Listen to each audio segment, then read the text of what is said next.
ناهید فرید، محترمه حمیده یوسفی، محترم کریم جلسی.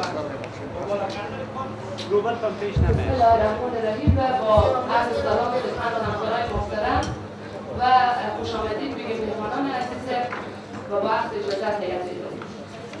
سوال اول در مورد مصرف بودجه وزارت محترم تجارت هست.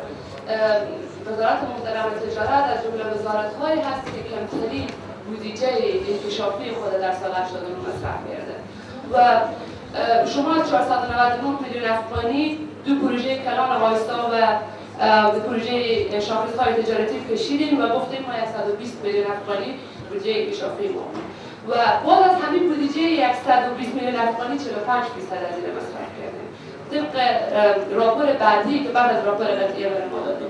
ما فکر میکنیم قابل قبول نیست این آمار متفاوت طبق یعنی راپور قطعیه طبق راپور خود شما ساخته شده.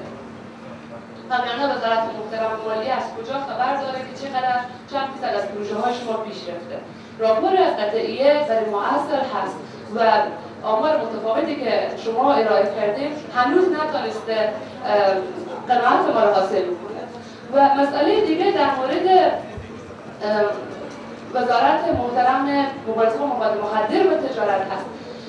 طبق راپوری که به پارلمان آمده در سال 87 سال 88 و سال 89 وزارت‌های شما از جمله وزارت‌هایی بود که زیر 40% بودجه انکشافی خود مصرف کرده.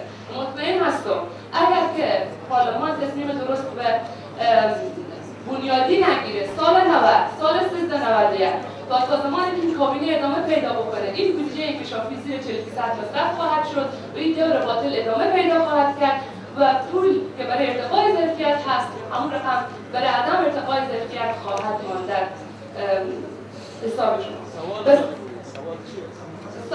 سوال نیست. من پیشنهاد میکنم به وزارت محترم مالیه. وزارت محترم مالیه ما اجنده‌های بسیار مهم داریم. اجندای قضیه هم مهم بود اما 4 روز ما بدون گرفتن یک نتیجه درست به پایان رفت.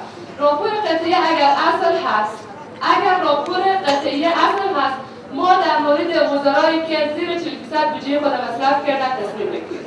اگر راپور قطعیه اصل نیست پیشنهاد میکنم همراه واحدهای بودجه‌ای که زیر 40% بودجه خود مصرف کردن دوباره یک جلسه بگیریم و یک راپور قطعیه دیگر برای ما تاکیدی بفرستیم تا ما تصمیم در مورد وزارتخانه‌های محترم بگیریم. و بسیار محترم احترام بگذاریم به وقت خود به فیصله خود و به حق مردمی که ما شما رو به اینجا فرستادن. اگر می‌بینید که توضیحات قناعت بخش نیست تصمیم بگیرید که قناعت مردم ما حاصل شیخ رمضان صاحب